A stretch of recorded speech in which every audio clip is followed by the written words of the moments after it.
del acontecer diario y lo que el ciudadano vive.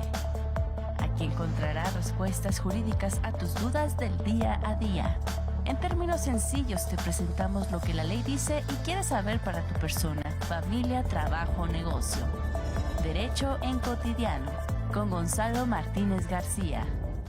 Pues bien, como es cada viernes, ya tenemos la sección, en colaboración con Derecho en Cotidiano, por supuesto, con el doctor Gonzalo, quien nos va a estar compartiendo otra temática del día que se vive en materia, por supuesto, de las leyes y, por supuesto, en el sector de la abogacía. Bienvenido en este espacio. Muy gentil, muchísimas gracias. Un gusto saludar también a la amable audiencia que nos escucha y también que nos observa.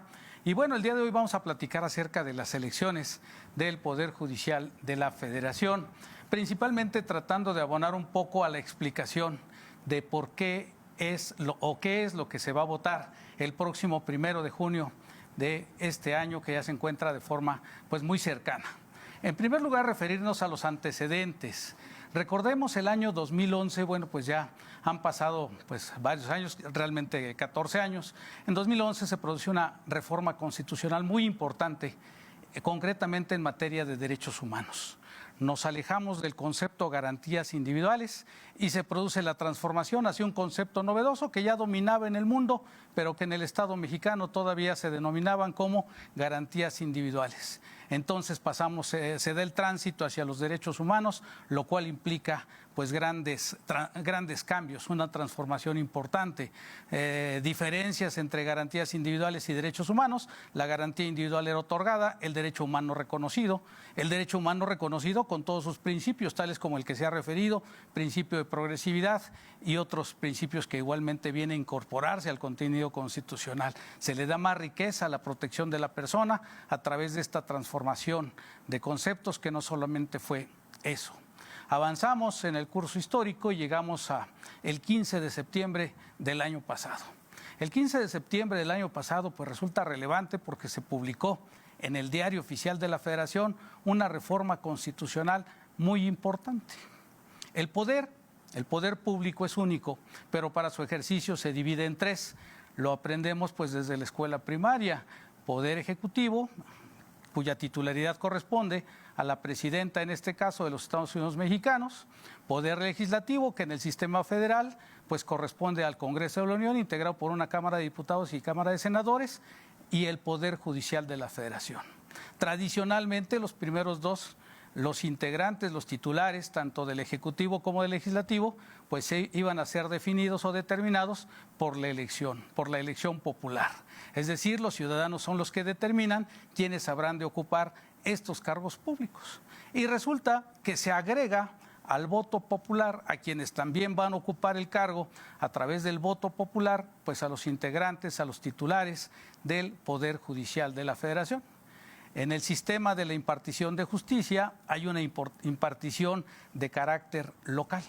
Cuando hablamos de justicia local, hablamos del Tribunal Superior de Justicia, hablamos de los juzgados de primera instancia, hablamos de los juzgados familiares, juzgados civiles, juzgados penales. Y cuando hablamos del sistema federal, se incorporan otros tipos de tribunales, de los cuales vamos a explicar principalmente la competencia más importante que tienen estos tribunales, para que podamos decir: yo voy a votar por quien yo considero el más viable, por ejemplo, juez de distrito, porque decide casos que inciden en mi vida, en la vida real, en la vida de los demás. Pareciera en un principio que están muy alejados los jueces de distrito, los magistrados del Tribunal Colegiado de Circuito, los ministros incluso de la Suprema Corte de Justicia de la Nación, parecieran muy alejados de la realidad cotidiana, pero no lo es tanto por los ejemplos que vamos a ver enseguida. Vamos a ver principalmente ahorita las boletas para, a la par de platicar de la competencia de cada uno de estos órganos, también veamos cuál es la boleta, el ejemplo, la muestra de boleta respectiva. Aquí tenemos, por ejemplo, en la primera escala del Poder Judicial de la Federación, a las juezas y a los jueces de distrito. Esta denominación identifica a quienes son juzgadores en el Poder Federal y tienen una competencia específica. Por ejemplo, en un principio, no había una competencia especializada y los jueces de amparo conocían pues de todos los asuntos y de todas las materias. A medida en que va creciendo la población, a medida que van creciendo los números de juzgados, se van especializando. ¿Esto qué significa? Pues que entonces ya conoceremos de un tribunal o de un juzgado que conoce de materia civil y administrativa, por ejemplo, que conoce puramente civil, como en el caso de la Ciudad de México, los jueces de distrito conocen puramente de materia civil, administrativa, penal y laboral. Se va dividiendo esa competencia y va conociendo de esos asuntos. Los jueces de distrito, una de sus funciones primordiales es conocer de la materia de amparo, de los amparos que comúnmente nosotros conocemos y escuchamos en la calle. Se amparó, presentó su amparo, con un amparo le dieron su libertad, a veces escuchamos. Bueno, son los jueces de distrito quienes tienen la competencia de conocer del amparo para la protección de los derechos humanos. Los derechos humanos que fueron así incorporados en la Constitución formalmente a partir de la reforma de 2011 de la cual platicamos.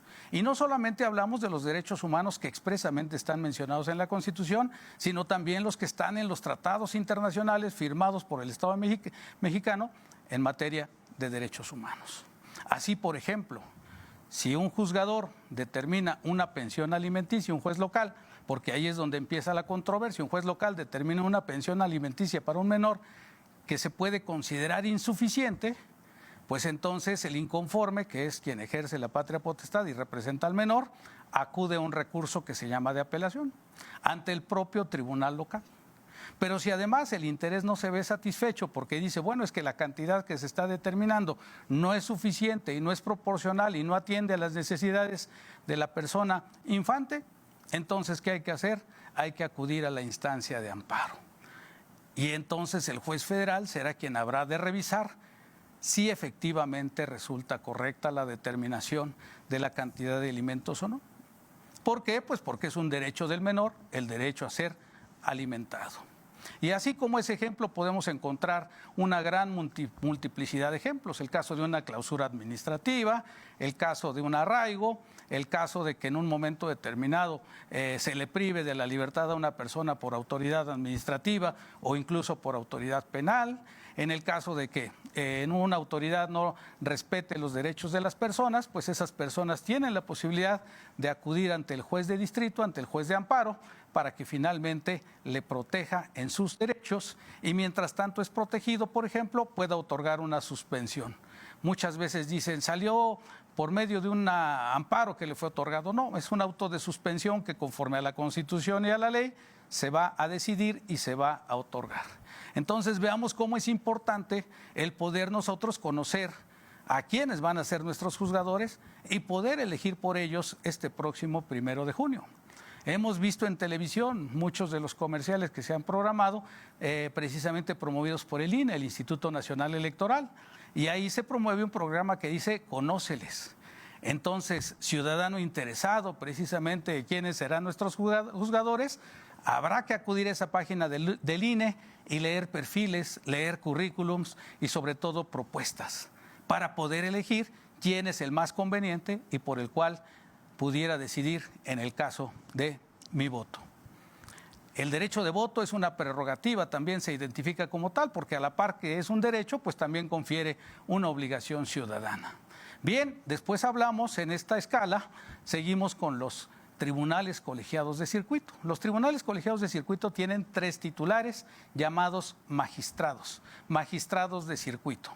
De ellos 3, uno es el presidente de circuito, que es un presidente simplemente para la organización administrativa, pero no tiene una decisión que pese sobre los otros 2 magistrados. Su voto vale igual. Bien, entonces el magistrado presidente lleva a cabo la organización y los magistrados van a conocer generalmente de diferentes funciones, atribuciones, pero la principal será conocer de los amparos directos. Revisar las sentencias de, por ejemplo, jueces en materia laboral, salas de lo familiar, salas civiles y salas penales locales. Un magistrado federal, junto con sus 2 compañeros, van a decidir si fue correctamente dictada esa sentencia. Entonces, en un juicio, por ejemplo, sobre la patria potestad de un menor, de una persona menor, que se determine la pérdida de la patria potestad, pues pasará el asunto por el juzgado de primera instancia, pasará por la sala y finalmente un tribunal colegiado dirá si era acertado o no esa pérdida de la patria potestad. Y así en los casos de adeudos, en los casos de arrendamiento, en los casos de patrimoniales, en los asuntos penales, en los casos laborales, si fue correctamente rescindida la relación laboral o no, si corresponde indemnización, y hasta tales términos será el Tribunal Colegiado de Circuito quien será la última instancia en esta materia para decidir esa controversia. Nos llama la atención la palabra circuito. ¿A qué obedece la palabra circuito? Bueno, resulta que en el pasado, pues, no era tanto el número poblacional y por lo tanto había solamente 6 circuitos determinados. Entonces se les llamó circuitos para lograr una distribución territorial adecuada. Y pronto empezaron a crecer el número de circuitos, al grado tal que al día de hoy encontramos 32 circuitos que corresponden justamente al número de entidades federativas. Pero insisto, se encargan de los asuntos de amparo directo en los cuales van a resolver y van a decidir la última palabra en esas controversias cotidianas. Esta es la boleta que ustedes tendrán el 1 de junio para poder decidir por sus candidatos. Aquí en esta boleta ustedes van a identificar del lado izquierdo los nombres de las candidatas mujeres y del lado derecho los nombres de los candidatos hombres. Y en ese sentido, en cada casilla ustedes van a colocar o podrán colocar el número que corresponde a la persona de su preferencia. Y muchas veces diremos, bueno, pero es que no los conozco. Entonces es la invitación para que entremos a la página, ubiquemos el programa Conóceles y ahí veamos los perfiles que corresponden a mi boleta en la cual voy a emitir el sufragio el próximo 1. En la siguiente vamos a identificar que también va a haber elección respecto de magistrados y magistradas de la Sala Regional del Tribunal Electoral del Poder Judicial de la Federación. Y también en la siguiente lámina, pues vamos a identificar elección de la Sala Superior del Tribunal Electoral. En algún momento de la historia se dijo que los derechos políticos no eran garantías individuales y al no ser garantías individuales no procedía el amparo contra la afectación de derechos políticos y por eso se crea el Tribunal Electoral del Poder Judicial de la Federación para que entonces sea el que conozca de manera definitiva e inatacable los asuntos electorales. En la siguiente lámina vamos a conocer acerca de, la siguiente lámina, por favor, vamos a identificar que también se va a votar por magistradas y magistrados del Tribunal de Disciplina Judicial. En un momento determinado histórico también, la carga administrativa que tenía la Corte le ahogaba y se formó un gran rezago. Asuntos se resolvían en 5 o 10 años y por lo tanto se decidió formar el Consejo de la Judicatura Federal, que ahora se va a extinguir el 31 de agosto. Y a partir del 1 de septiembre surge un Tribunal de Disciplina Judicial que tendrá por objetivo la capacitación, pero también la vigilancia en el desempeño de los juzgadores y magistrados federales. Y por último, también tendremos la elección justamente de los ministros y ministras de la Suprema Corte de Justicia de la Nación. La Suprema Corte, a raíz de la reforma constitucional, se integra por 9 personas, 5 mujeres, 4 hombres, y habrá la oportunidad también de decidir por esos 9 perfiles. Se renueva en su totalidad la Suprema Corte de Justicia de la Nación, que conocerá de la problemática en materia constitucional. Por ejemplo, podrá determinar o determina ordinariamente qué leyes son contrarias a la Constitución y por lo tanto declara que la Constitución prevalece y que la norma secundaria elaborada por legisladores locales o federales ya no va a prevalecer. Ese es uno de los muchos muy importantes conflictos que va a conocer la Suprema Corte. Igualmente, bueno, pues fija la jurisprudencia, es decir, la interpretación que se hace de las leyes para que no exista ese caos jurídico que podría presentarse de no haber un derrotero marcado. Bien, pues espero haber sido claro y este es justamente lo que habremos de tener la posibilidad de decidir este próximo 1 de junio. Agradezco el favor de su atención. Muchas gracias. Gracias, doctor, por compartirnos esta información, por supuesto, en un tema sumamente importante y que ya se avecina el 1 de junio y sobre todo que exista la conciencia sobre lo que se va a estar votando. Nosotros tenemos que irnos un corte, regresamos con más en Presencia Universitaria.